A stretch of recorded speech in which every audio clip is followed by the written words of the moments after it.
Ya, ini niat baik Mas Abra. Kalau kita melihat dengan kondisi yang ada sekarang ya, apalagi pasca pandemi, tentu banyak orang yang berharap tidak kemudian ada gap subsidi dan non subsidi karena khawatirnya nanti tetap aja celahnya masih ada karena Indonesia paling cerdas dan kreatif untuk bisa mencari celah. Silakan. Ya Mbak Mano, saya melihat polemik mengenai wacana pendaftaran pembelian BBM melalui aplikasi My Pertamina ini, saya melihat ini hanya isu di hilir yang sebetulnya saya lihat ini ada isu besar, entah ditutup-tutupi atau banyak pihak yang menghindar dari isu akar masalahnya gitu. Jadi tadi sudah disinggung oleh Bang Arya, oleh Pak Yuda juga bahwa sebetulnya problemnya adalah pemerintah ini sekarang harus punya sikap yang tegas ya untuk melindungi ekonomi dan daya beli masyarakat ini. Kebijakan yang mau diambil ini adalah apakah memilih memberikan subsidi, artinya all out untuk menjaga inflasi, atau yang kedua adalah tetap merasionalisasi kebijakan itu dengan tetap menjaga kesehatan APBN. Nah, tadi Pak Yuda sudah menyampaikan juga bahwa ada potensi over kuota untuk Pertalite dan juga solar.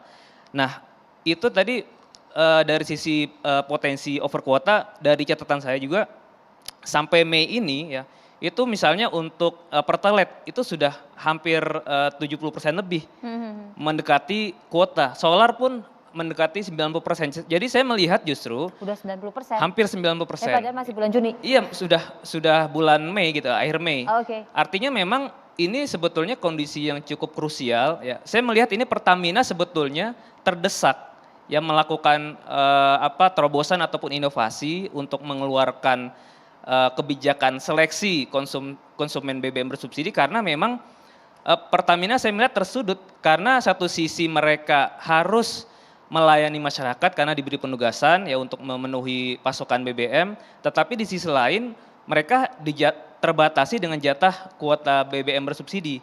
Nah, ini kan pemerintah lagi-lagi saya melihat tidak menunjukkan sikap yang jelas, sehingga yang justru menjadi kambing hitam akhirnya saya menilai adalah BUMN itu sendiri, Pertamina itu sendiri. Nah, walaupun pemerintah kita tahu di bulan Mei lalu sudah melakukan revisi ataupun tambahan subsidi dan kompensasi BBM dari 152 triliun menjadi 502 triliun, tetapi nyatanya itu tidak cukup ya untuk menutup adanya potensi tambahan kuota dari Pertalite dan juga dari solar. Nah, kenapa kita khawatir terjadi over kuota? Karena memang ternyata ya fenomenanya setelah dilakukannya penyesuaian harga BBM non subsidi ya Pertamax maupun yang LPG 3 kg di bulan Desember dan Februari, itu terjadi fenomena shifting atau migrasi konsumen dari BBM non subsidi ke BBM bersubsidi. Dari catatan saya misalnya Pertalite itu konsumsinya meningkat 13,8%, kemudian Pertamax konsumsinya turun 26%, artinya memang real. Masyarakat karena adanya disparitas harga BBM subsidi dan non subsidi yang cukup jauh, itu mengakibatkan terjadinya shifting. Nah, konsekuensi atas penyesuaian harga ini kemudian berdampak terhadap potensi terjadinya over kuota. Ini saya melihat pemerintah mencoba menghindari atau mungkin belum bersikap secara tegas, sehingga kita melihat BUMN sebagai tameng, menjadi saya melihat menjadi sasak gitu, yang akhirnya ketika melakukan terobosan untuk mencoba mengurangi beban over kuota, dengan yang saya dengar malah sebetulnya menjadi sasaran adalah konsumen menengah atas yaitu kendaraan roda 4, tetapi karena berita ataupun mungkin sosialisasinya kurang lama, kemudian juga sudah keburu digoreng oleh beberapa pihak, itu juga akhirnya menutup bahwa rasionalisasi dari kebijakan ini apa sih gitu. Jadi saya melihat ini masih ada kesempatan buat pemerintah ya juga bisa mendudukkan masalah ini secara clear. Jangan sampai, saya khawatir nanti ketika betul-betul terjadi over kuota ya, Pertamina kan tentu tidak boleh menyalahi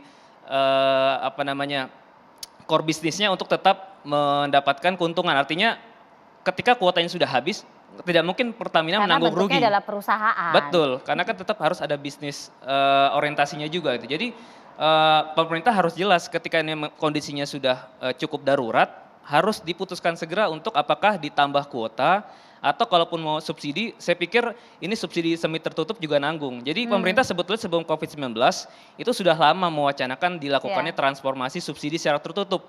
Yang sebetulnya mekanismenya sangat jauh berbeda dengan yang sekarang ini kita berbincangkan dengan aplikasi My Pertamina. Nah, jadi saya membaca juga di dalam Undang-Undang APBN 2022 sebetulnya di pasal 42 itu disebutkan bahwa pemerintah bersama DPR itu memiliki celah untuk melakukan penyesuaian kembali APBN karena kondisinya ada kedaruratan. Nah, tinggal pemerintah melihat ketika kuota BBM bersubsidi ini sudah melampaui kuota, apakah pemerintah melihat ini Ya. sebagai darurat atau tidak? Dan apakah pemerintah juga merefleksikan kondisi di negara-negara lain ketika terjadi misalkan gangguan pasokan BBM sehingga menimbulkan juga timbulnya Kelangkaan. konflik di masyarakat, menimbulkan kekisruhan politik dan sebagainya. Ini juga saya pikir pemerintah juga harus hati-hati dan harus mengantisipasi segala implikasi sosial ekonomi politik di tanah air gitu, Mbak. Karena ini merupakan komoditi strategis, tentu saja singgungannya itu sangat sensitif. Nah, bagaimana sebenarnya ketegasan yang bisa diwujudkan dalam bentuk kebijakan agar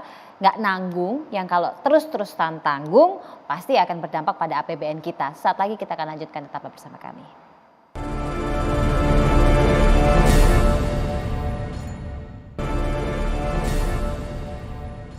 Tadi sebenarnya untuk menjawab apakah seluruh stakeholders itu terlibat yang punya otoritas, sebetulnya dari saya ambil satu case saja, penentuan 5 provinsi sebagai Nah, piloting itu sebetulnya juga saya punya catatan. Kan banyak pertanyaan kenapa, apa dasar provinsi itu yang dijadikan pilot. piloting. Bahkan ada yang bertanya kenapa nggak Jakarta. Nah misalnya kan dengan menggunakan parameter inflasi, yang sebenarnya inflasi itu menjadi indikator utama kebijakan ini ditetapkan atau tidak.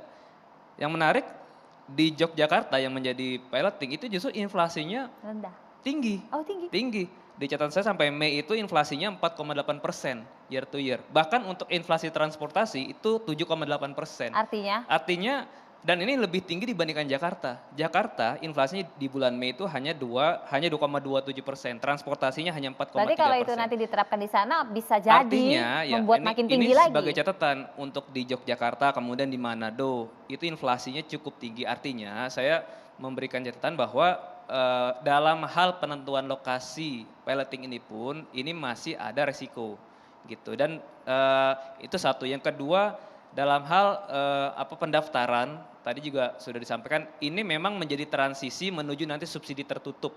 Tetapi tentu akan ada resiko-resiko persoalan di lapangan. Ya, tadi Bang Arya katakan ada alternatif ketiga bagi masyarakat untuk mendaftar yaitu di SPBU. Itu juga saya pikir tidak mudah. Artinya akan ada pekerjaan tambahan bagi pegawai SPBU, bagi operator SPBU dan juga adanya potensi konflik antara konsumen dengan pegawai SPBU gitu dan juga akan menimbulkan masalah kerumunan dan sebagainya. Jadi banyak pertanyaan-pertanyaan dari masyarakat dan yang perlu diperjelaskan sebetulnya ini tuh kewajiban atau himbauan. Nah, ini akan menarik. Tadi Pak Satya mengatakan bahwa perlu dasar hukum regulasi yang lebih solid, yang lebih komprehensif. Kita pahami pemerintah dalam proses revisi Perpres 191 itu masih memerlukan waktu dan saya melihat ini sebetulnya menjadi jembatan ketika nanti Perpres itu direvisi ya. Kita paling tidak sudah punya database pendataan konsumen mana yang berhak dan yang tidak berhak. Nah, tetapi saya pikir masukan juga untuk komunikasi adalah bahwa ini sebetulnya bukan kewajiban tetapi himbauan, ajakan. Dan ini kan kesannya masyarakat didorong-dorong, dipaksa untuk mendaftar, kalau tidak daftar tidak bisa beli padahal aturan hukumnya belum ada yang melarang masyarakat membeli.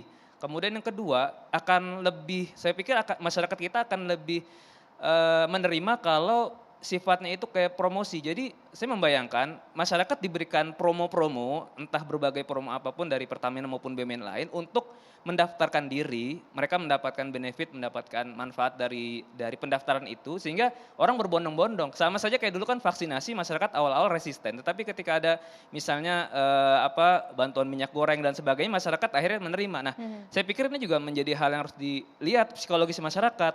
Jadi masyarakat pasti akan setuju dengan adanya improvisasi kebijakan yang memang penting untuk APBN dan juga BUMN, tetapi juga perlu melihat situasi psikologis masyarakat. Apalagi juga kan banyak permasalahan-permasalahan lain yang belum selesai yang dihadapi masyarakat, misalnya soal minyak goreng, kemudian juga ada apa namanya Cabai kemarin mahal. pangan naik gitu kan, kemudian juga tarif listrik di bulan Juli naik, walaupun itu juga kita tahu buat segmen masyarakat mampu, tetapi semua persoalan itu masih ada di dalam benak masyarakat, sehingga ketika ada satu wacana kebijakan baru dan yang sifatnya itu mungkin dianggap membebani masyarakat, itu pasti akan muncul resistensi dari masyarakat. Pak Ardaya, ini gampang-gampang susah gitu ya. Di satu sisi kalau nggak cepet, repot. Dan ini masih dibahas, nggak tahu kapan digetok. Ya, kalau Brigita tadi mengatakan gampang-gampang susah.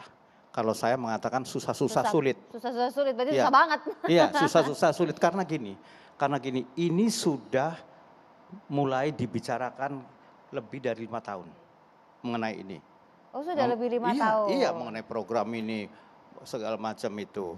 Nah, kalau menurut saya jangan terlalu rumit dulu startnya. Ini kan ceritanya mobilnya nanti dibatasi, mana yang dapat, mana yang Ya. enggak.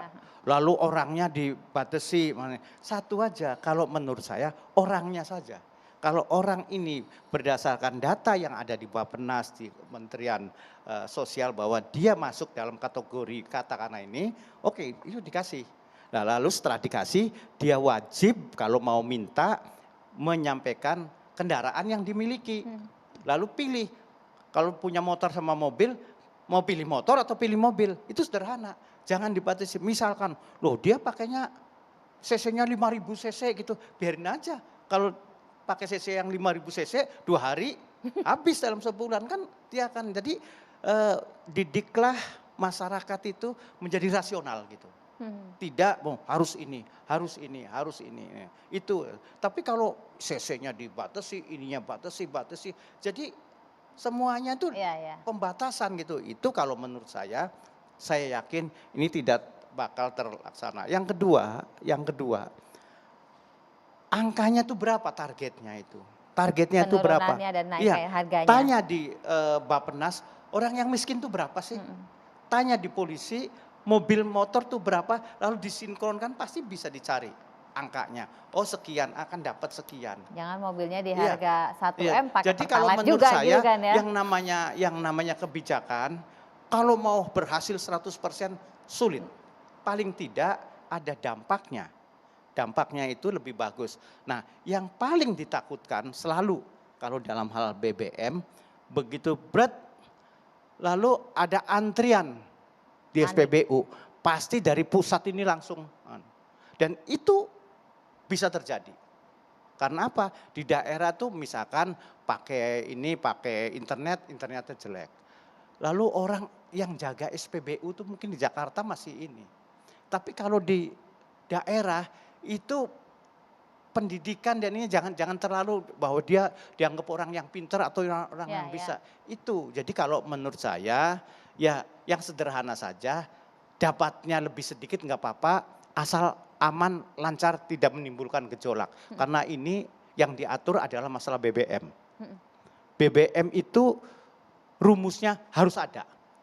Bukan harus ada di di SPBU-nya, tetapi ada dan bisa terakses oleh konsumen. Kalau dua itu tidak, maka saya yakin begitu ini dijalankan ada sedikit antrian, ada sedikit ini langsung dari atas stop. Karena ini BBM dan ini dampaknya sangat-sangat serius bagi perekonomian. Ini momen yang baik untuk bisa melakukan perubahan, strategi komunikasi bagaimana yang tepat, lalu teknis seperti apa yang dimungkinkan meminimalkan beragam resiko. Dulu pernah dicoba ya di Batam. Ya. Batam aja 1, sama di kalau nggak salah Bontang ya 2. Coba di pilot kan di situ jalan nggak?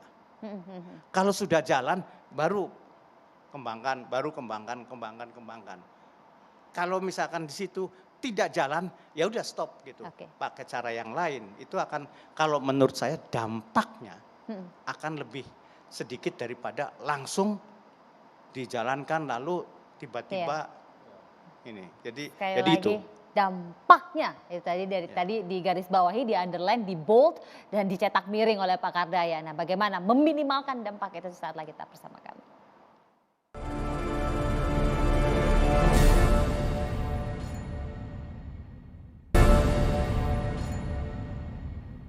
Pak Satya, ini dari Den, paling tidak sudah ada catatan tentunya, strategi dan tips supaya meminimalkan dampak yang tadi digarisbawahi oleh Pak Kardaya. Silakan Pak Satya. Ya, kalau saya melihat urut-urutannya itu kan yang pertama kali adalah dia melakukan pendaftaran dulu kan. Ya, setelah nanti terdaftar, maka menunggu konfirmasi, kan begitu kan, biasanya begitu. Kalau nanti sudah terkonfirmasi, baru mereka mendapatkan QR code-nya. Ini biasanya kalau urut-urutannya seperti itu, saya belum tahu nanti Pertamina bagaimana, tapi dari yang kita diskusikan saat ini itu sebetulnya momentumnya itu bukan berarti mau dilaksanakan langsung kan, tidak. Tetapi melalui mekanisme pendaftaran. Nah, nanti dari situ bisa kelihatan, orang udah mulai ada sosialisasi, kesadaran, mereka harus mendaftar, dapatkan konfirmasi, punya QR code-nya bisa di-print, kan begitu kan? Nah, sehingga pada satu saat nanti kalau dia membutuhkan atau dia mau membeli, berinteraksi dengan SPBU, ya QR code-nya dibawa. Saya pikir kalau misalkan ini nanti ya dilakukan secara bertahap dengan baik, pasti akan jalan. Justru masalah yang saya lihat yang sangat potensi menimbulkan masalah itu adalah seperti tadi, ya ada pemilahan daripada kelompok masyarakat yang berhak. Ini yang menurut saya menjadi PR yang tidak mudah. Tadi kan dikatakan Pak Kardaya ada Bappenas, ada ini. Kita contoh TNP 2K lah. Ya, TNP 2K itu kan tim percepatan penanggulangan kemiskinan. Di sini juga ada Kementerian Sosial yang sudah mempunyai PKH, ya kan, yang sudah mempunyai kelompok-kelompok masyarakat yang memang sekarang ini menerima bantuan langsung dari PKH, ya, Keluarga Harapan, itu kan juga bisa menjadi tools juga gitu. Dan saya nanti berharap supaya kementerian terkait yang lintas sektoral tentunya yang sekarang ini sudah bergelut dengan data itu bisa berkontribusi untuk mempercepat pendaftaran, ya, sehingga pendaftaran itu baru nanti meningkat kepada mekanisme berinteraksi dengan SPBU. Kan itu aja sebetulnya. Ini kan tiketnya, tiket untuk berinteraksi dengan SPBU di kemudian hari. Baik, Bang Arya. Ya, seperti yang saya katakan tadi, ini kita trial dulu gitu, coba. Toh ini kan pendaftaran dulu. Pendaftaran dilakukan di 5 provinsi. Tadi kenapa provinsi tersebut gitu ya, paling nggak mewakili Jawa, tapi nggak terlalu besar. Kalau kita langsung ke Jabodetabek atau Jakarta, itu kan besar banget penduduknya. Nanti pasti lebih sulit untuk evaluasinya. Nah, kita coba di Jakarta, ada Bandung, ada Jogja, mewakili Sulawesi ada Sulawesi gitu ya, Manado, atau mewakili Kalimantan ada Kalimantan Selatan, kemudian di Sumatera ada di Bukit Tinggi gitu ya. Paling tidak itu bisa mewakili kota dan juga mewakili kabupaten, artinya yang agak jauh, yang sehingga kita bisa tahu kalau sejauh ini kira-kira bagaimana. Ya, baik itu kabupaten yang agak jauh di Ciamis dan sebagainya yang di Jawa Barat gitu ya. Itulah trial untuk melihat kan gitu, melihat di mana kelemahan-kelemahannya. Dan yang pasti seperti yang saya katakan tadi, kita jangan lagi terjebak pada aplikasi karena udah ada 3 tadi itu ya, seperti ada 3 yang selama ini yang terangkat aplikasinya, padahal ada yang manualnya. Kemudian soal kerepotan, ya udah ini kita repot sama-sama dulu semua lah. Apa boleh buat ini harus kita ambil supaya ini mulai berjalan. Dan kembali lagi, ini pendaftaran dulu. Belum ke bahwa dia kan selama ini kan kalau nggak daftar nanti nggak bisa beli solar, ini kayak ketakutan yang dibangun gitu. Jangan gitu dulu gitu. Jadi adalah sosialisasi kita dulu untuk pendaftaran. Nanti di sana kan mulai tercatat nih untuk seleksi-seleksi, baru kita turunkan ke hal teknis. Demikian. Bang Abra, singkat saja. Kalau dari saya catatannya, untuk kalaupun memang nanti Pertamina tetap ingin menjalankan program ini untuk pendataan, saya pikir yang harus didorong berikutnya adalah sifatnya promotif. Artinya mendorong masyarakat untuk mendaftar secara sukarela dengan mendapatkan berbagai macam benefit. Sehingga masyarakat tidak merasa terpaksa. Dan tadi terakhir memastikan bahwa masyarakat masih tetap bisa membeli seluruh BBM karena memang aturannya belum ada. Baik. Aturan dari Perpres belum dijelaskan siapa yang berhak dan tidak berhak. Terima kasih Pak Kadaya Warnika, anggota DPR RI, kemudian Pak Satya Yuda, anggota Dewan Energi Nasional, kemudian Mas Abra Talatov dari Indef, dan tentunya Bang Arya Sinulinga dari Kementerian BUMN sebagai staf khusus Menteri BUMN. Mudah-mudahan saja tadi yang disampaikan oleh Pak Kardaya, tentunya ini semua bisa terimplementasi dengan baik tanpa menimbulkan kerusuhan dan kericuhan, karena ini adalah komoditi strategis. Kita tunggu saja bagaimana kebijakannya selanjutnya. Saya beri kita mohon pamit, selamat malam, sampai jumpa.